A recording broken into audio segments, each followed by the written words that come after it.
One of the things I need to test on this machine is the knit radar, which is what you're looking at.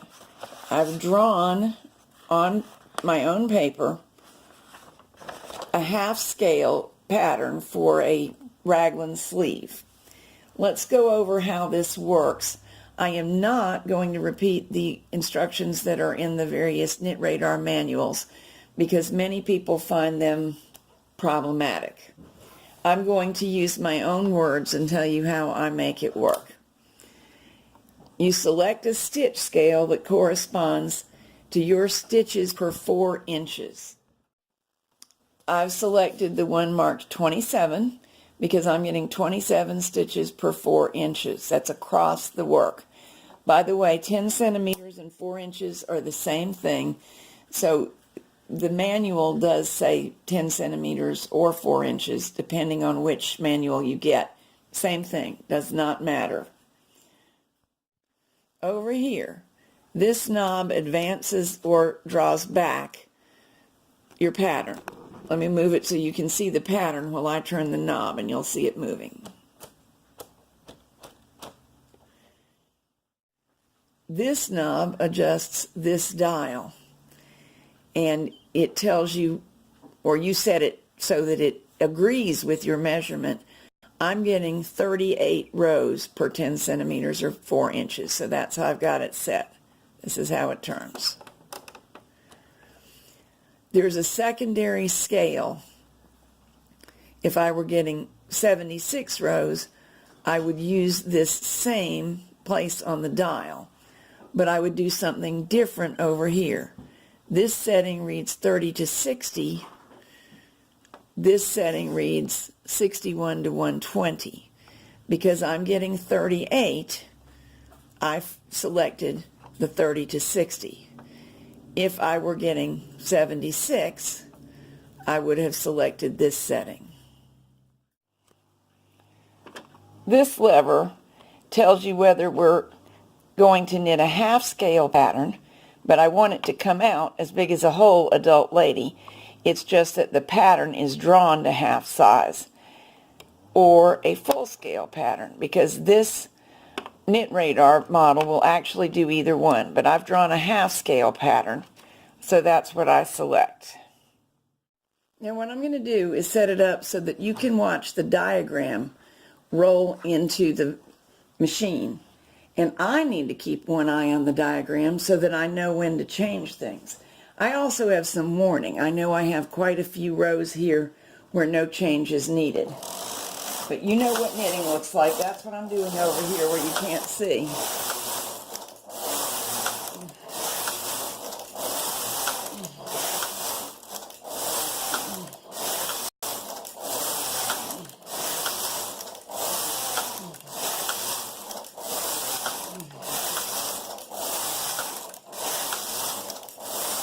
My lines are not perfect, so one end went in a little bit ahead of the other side, and that's a hazard of drawing your own pattern and not using a T-square.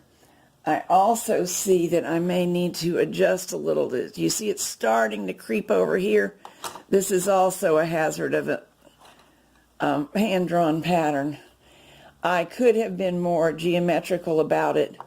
I used the existing edge of the paper, and I do know that it's truly better to square it and trim it yourself because it doesn't actually come perfect. But I think we'll be okay for now. Anyway, this lever is how you loosen and adjust the paper if you need to. I'm sure you could see that. So let's keep on going.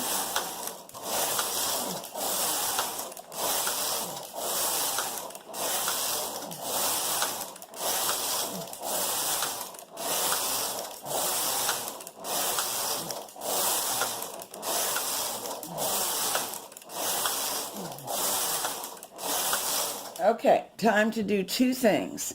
Number one is close the hem. So I'm going to stop and hang the E-wraps on the presently working needles. Now I'm going to keep knitting. It's already time to add yet another stitch. And you watch those lines move. when it got to showing 38, time to add an additional stitch. Every time the pattern advances, you will see this line converge with the stitch scale. When it changes from the number of stitches that you have in use, you need to alter that number of stitches. Right now I'll be increasing up the side of the sleeve, but when I get up here, I will bind off several all at once and then I'll begin decreasing. So this is more or less like a flat sewing pattern, and we're just going to follow the outline so as to reproduce it on the knitting. What I'm trying to do here is set things up so that I can knit without crashing into the camera, and you can watch this line progress. And I will tell you what I'm doing with the needles, and you'll just believe me. I was getting some hesitation in the knitting because I'm trying to reach around the camera, and that's not really good for the knitting, and it's not an impressive demonstration either. So you can see that I really should be putting needle number 38 into work on each side. And I've done that on the right, setting to knit back from hole, which I didn't have the setting. Needle 38 on the left.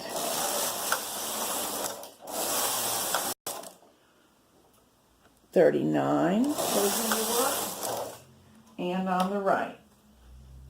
When you keep increasing like this, it's a really good idea to move up your weights often, so I stopped and did that.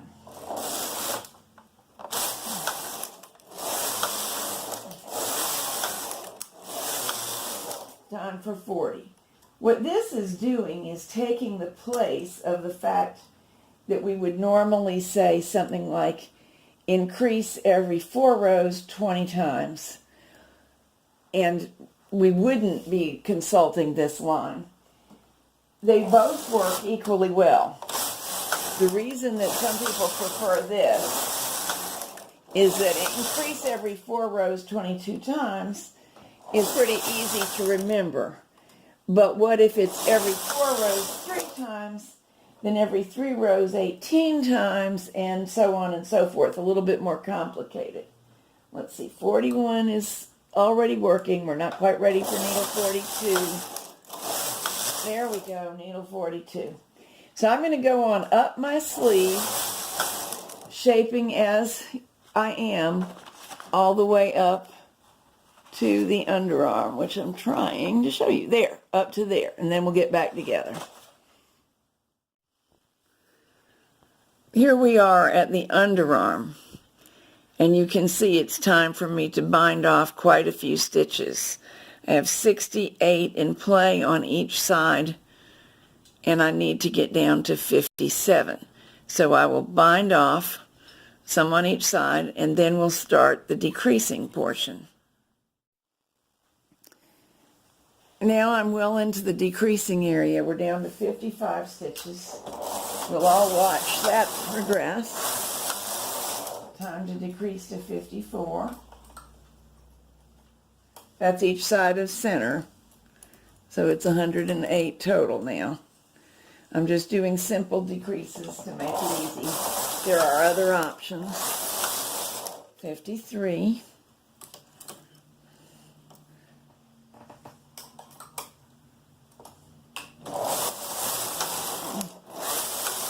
52, and I'll keep going like that up to the top of the sleeve. Now I'm up at the very top of the sleeve. A raglan sleeve gets very narrow at the top, and then this edge actually becomes part of the neckline. So in a minute, what's going to happen is this line will disappear, and I'll need to stop knitting on the center stitches, but I'll still need to do some knitting on these stitches, and that sounds impossible, but it's not. Let's go ahead and knit that row, do the decreases that are indicated, and then from here on I'm going to need to place stitches 1 through 5 on each side of the center in hold. So in actual fact, let me bring you over here where you can see. 2, 4, 5, 2, 4, 5. These also have to be in hold. And I'll do the halves separately from here. So I need to flip the 1, 2 button to 1 so that I can knit across. I need to do another decrease on the outside edge following the line. Now another one needs to go into hold, and I have another decrease to accomplish.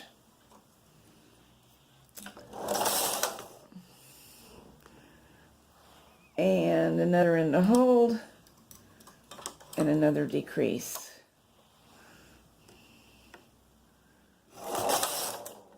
And that's really it for this side. So now I'll put these into hold.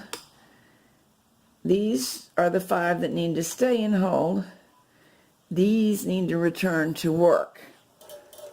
I'll break the yarn and actually put these back in hold so I can make a free pass across. 2, 4, 6, 7 is what needs to return to work. I'm still set to hold the needles in the forward position. Whoops, one of them came forward by accident. I probably nudged it. Let me rescue that. Okay. 2, 4, 6, 7 are needed. And now I use the dial here to turn back to where I started the neckline. Now I can repeat everything I just did, and I will. My shaping is complete, but I've still got all of these needles in work, some held and some just finished knitting. So I'm going to flip over to 2 so they'll all knit back from hold and knit one more row. Even though it is not on the chart, it'll be all right. Now we have a little longer area here, and moving this so you can see, and here. Now when I bind them off, there will be a slight curve.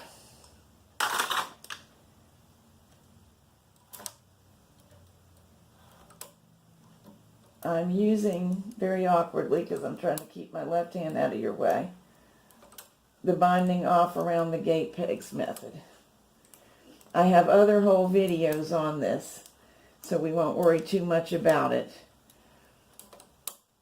You can get talked through it completely in another video. I'll just get this off and we'll look at the shape.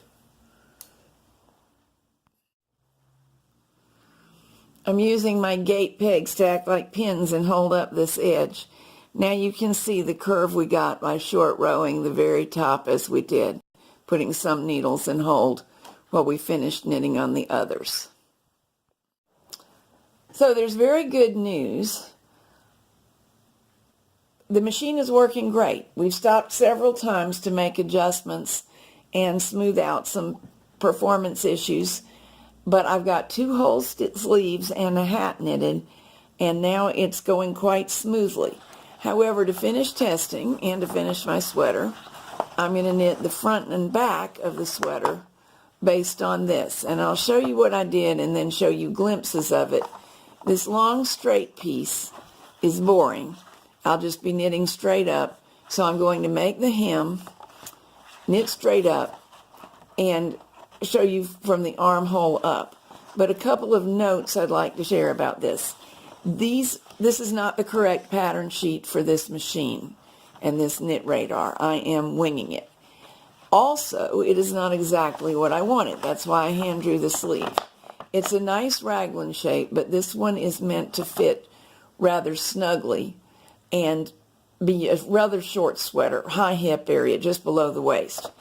I wanted something looser and more tunic-like. If it's going to be below the hip, there has to be room for the hips. So you can see I extended the width of it, even though I don't need larger than the largest size if I wanted it snug. I want this roomier, but I want a nicely shaped underarm. And so I just redrew the whole thing to match. I drew the back on here where I'd already redone the armhole, because that's the same front and back on this design. And I'll go with the front neckline that they've given. I haven't really decided what kind of neckband I'm going to use yet. But my point in showing you this is that even if you don't have the correct sheets for your knit radar, you can use it.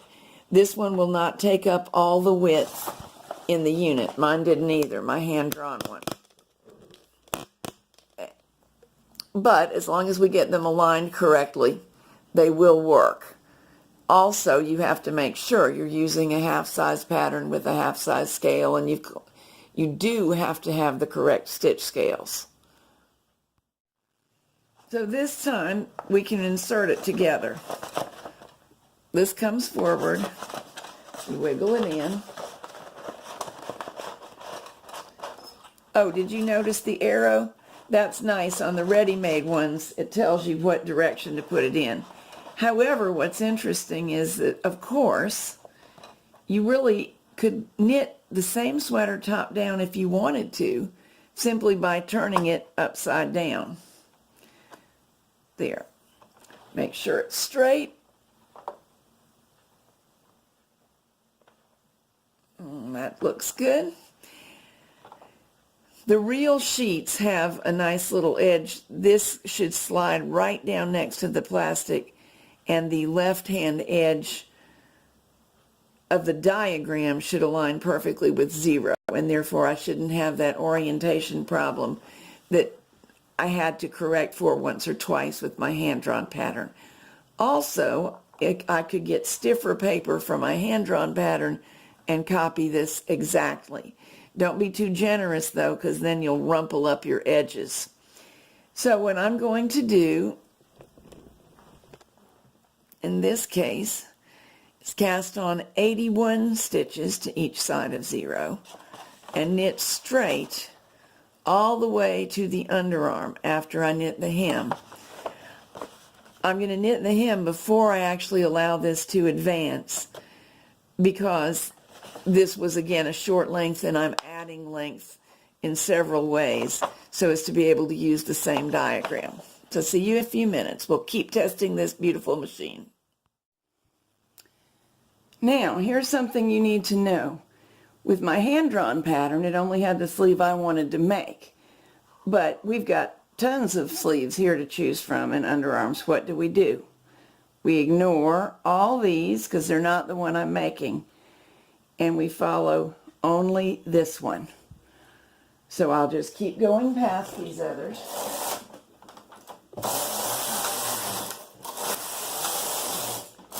I'll let them disappear.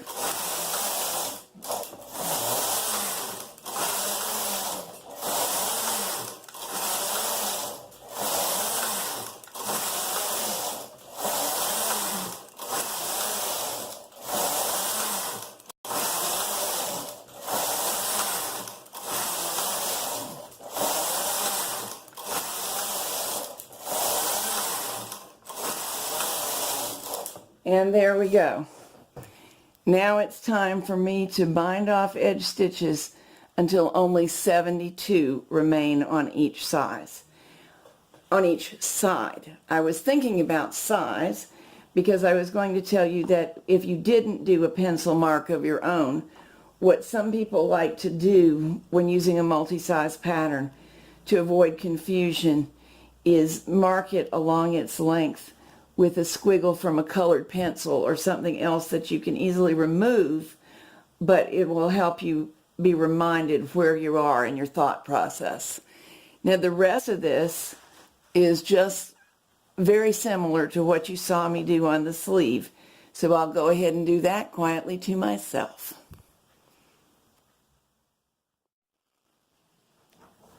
One more little note before we finish. When you get up to here, you're only on a small number of needles in the middle of a bed in the pattern, a pattern such as this.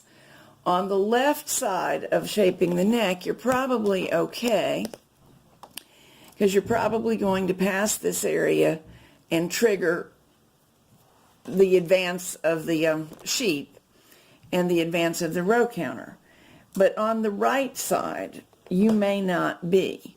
So you have to make sure you bring your carriage far enough across, even if you don't need to knit in that area, to advance the row counter and move the pattern sheet, or remember to do it by hand every row. Otherwise, you're going to end up with a peculiar shape. Here is my finished raglan. It's not quite finished. You'll see that I haven't decided on a neckline yet, or a neckline finish, that is. It's just got the edge that I shaped. And it doesn't look bad, but it feels a little spacious for winter. So I'll work on that. I dressed it up with the scarf for its picture.